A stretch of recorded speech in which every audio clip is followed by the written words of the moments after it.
उत्तर प्रदेश का इलाहाबाद, अब के सरकारी जुबान में कहें तो प्रयागराज, गंगा और यमुना के संगम के किनारे बसा यह क्षेत्र बड़ा ही उपजाऊ है। इतिहास बनने की बात हो या बनाने की, यह क्षेत्र कभी पीछे नहीं रहा। यूं ही लोग नहीं कहते कि जो इलाहाबाद में रह गया वह जीवन के रेस में कभी पीछे नहीं हो सकता। और उसका क्या, जो इस उपजाऊ मिट्टी को अपनी पैदाइश से ही शरीर पर मल मल कर बड़ा हुआ हो। अगर आप सोच रहे हैं कि हम बच्चन परिवार या नेहरू परिवार की बात करेंगे तो माफ कीजिएगा, हम बात करेंगे आज ऐसे राजनेता की जो इलाहाबाद की धरती से निकलकर लखनऊ पहुंचा और फिर कुछ ऐसा किया कि देश के राजनीतिक फलक पर अपना अमिट नाम छोड़ गया। बात उस राजनेता की जिसके सारे किए कराए को एक काम ने ढक दिया, और वो काम था सामाजिक और शैक्षणिक रूप से पिछड़ी जातियों को आरक्षण देना। नमस्कार, मैं हूं विकास गोस्वामी और आप इनसाइड भारत टीवी देख रहे हैं। यदि आप अभी भी नहीं समझे तो मैं आपको बता देता हूं। हम बात कर रहे हैं राजा मांडा विश्वनाथ प्रताप सिंह की। वही विश्वनाथ प्रताप सिंह जिनके लिए कभी नारा लगा राजा नहीं फकीर है, तो कभी नारा लगा राजा नहीं यह रंक है, देश का कलंक है।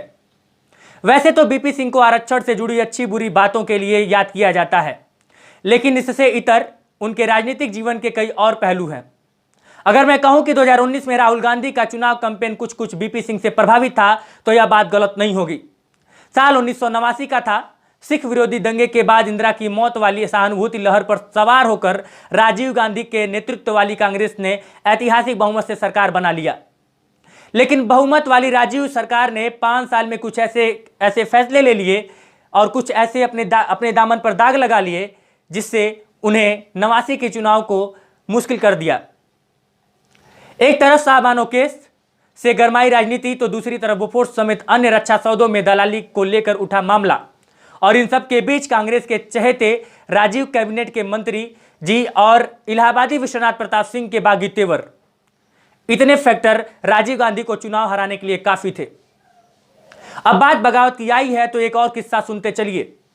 उत्तर प्रदेश का एक इलाका है बुंदेलखंड, जहां पर डकैतों का एक समय में खूब बोलबाला हुआ करता था और आम लोगों की जबान में इन्हें बागी कहा जाता था। इंदिरा गांधी जब 1980 में प्रधानमंत्री बनी तो उत्तर प्रदेश में शांति व्यवस्था की राह में रोड़े डाकुओं पर नकेल कसना उन्हें जरूरी मालूम पड़ने लगा। उत्तर प्रदेश में कांग्रेस की सरकार थी और बुंदेलखंड समेत उत्तर प्रदेश के अलग अलग इलाकों में होने वाली डकैतियों और उसके दौरान हुए खून खराबों से सरकार की छवि धूमिल हो गई थी। ऐसे में इंदिरा गांधी ने इलाहाबाद विश्वविद्यालय छात्र संघ के अध्यक्ष रहे काफी समझदार और सूझबूझ वाले विश्वनाथ प्रताप सिंह को मुख्यमंत्री बनाने का फैसला लिया। बीपी सिंह ने मुख्यमंत्री बनते ही वादा कर दिया कि अगर डाकुओं पर नकेल नहीं कस पाया तो इस्तीफा दे दूंगा। और इसे दुर्भाग्य कहिए या समय के काल चक्र का कुचक्र कि कुछ समय बाद विश्वनाथ प्रताप सिंह के जज भाई की डाकुओं ने हत्या कर दी। वैसे यह हत्या कोई साजिश नहीं थी। प्रदेश के राजनीतिक जानकार बताते हैं कि 2 साल के अपने कार्यकाल में बीपी सिंह ने डकैती और उससे जुड़े हत्या के अपराधों पर लगभग लगाम लगा दिया था, मगर इस घटना से वे बहुत ही क्षुब्ध हुए और उन्होंने इस्तीफा दे दिया। दरअसल बीपी सिंह इसे अपनी नाकामी के तौर पर देख रहे थे और इधर इंदिरा गांधी ने इस घटना के बाद उन्हें दिल्ली बुला लिया और वाणिज्य मंत्री की कुर्सी दे दी। अब जाते जाते एक बोनस लेते जाइए।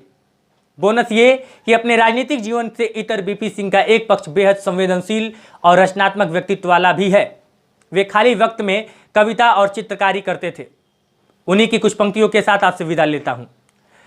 मैं और वक्त काफिले के आगे आगे चले चौराहों पर, मैं एक और मुड़ा बाकी वक्त के साथ चले गए।